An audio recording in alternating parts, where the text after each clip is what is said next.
Hi எல்லாருக்கும் வணக்கம். இன்னைக்கு நம்ம குஷி குட்டிக்கு வந்து ஜுவல் போடுற செரிமனி வச்சிருக்கோங்க. அதாவது இப்பதான் பாப்பாக்கு 3 months கம்ப்ளீட் ஆக போகுது.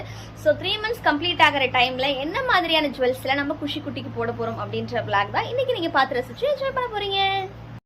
ஸோ நம்ம குஷி குட்டிக்கு ஒரு ட்ரெடிஷ்னல் லுக்காக இருக்கட்டும் அப்படின்னு சொல்லிட்டு ஒரு குட்டியான பட்டு பாவாடை சட்டை பர்ச்சேஸ் பண்ணியிருந்தோம். ஒரு டார்க் பாட்டில் க்ரீன் கலரில் வந்து பர்ச்சேஸ் பண்ணியிருந்தோம். ஒரு டிஃப்ரெண்ட்டான கலர் காம்பினேஷனில் இருக்கட்டும்னு சொல்லி பர்ச்சேஸ் பண்ணியிருந்தோம்.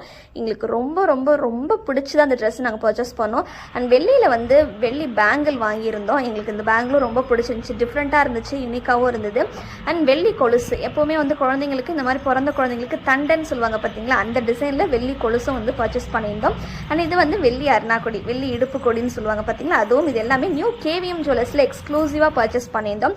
அண்ட் வைர மாளிகை அப்படின்ற ஜுவல்ல வந்து பார்த்தீங்கன்னா நாங்கள் பாப்பா குட்டிக்கு 2 சவரனில் சூப்பரான ஒரு கோல்டு செயினும் பர்ச்சேஸ் பண்ணியிருந்தோம். அண்ட் ஃபைனல் அவுட்புட் இப்படி தான் இருந்தாங்க எங்கள் தேவதை அழகாக. ஆனால் கொஞ்சம் நேரம் கூட இந்த ட்ரெஸ்ஸை வச்சுக்கவே இல்லைங்க, ரொம்ப அழுத்தே இருந்தாங்க. ஸோ நான் உடனே வந்து ட்ரெஸ் மாற்றி விட்டுட்டேன்.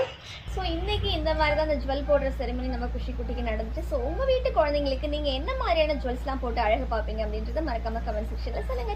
பாய்.